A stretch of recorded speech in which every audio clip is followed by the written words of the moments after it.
Ito, ang latest weather update.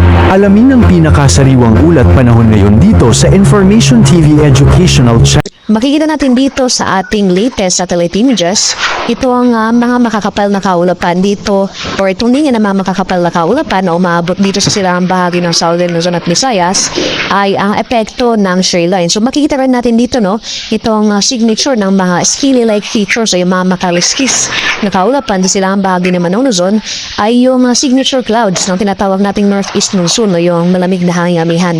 So dahil sa presence ng makaliskis na mga kaulapan na ito, isang senyales yan na may kalakasan yung bugso ng ating northeast monsoon sa kasalukuyan.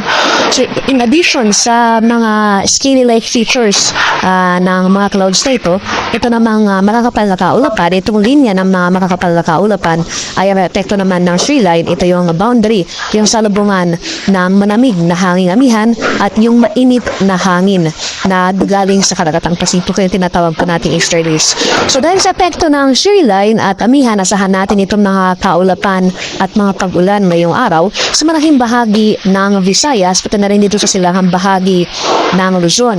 For Metro Manila and the rest of the country ay generally fair weather pa rin natin inaasahan hanggang bukas. Bagyo maulap hanggang sa maulap na papawirin.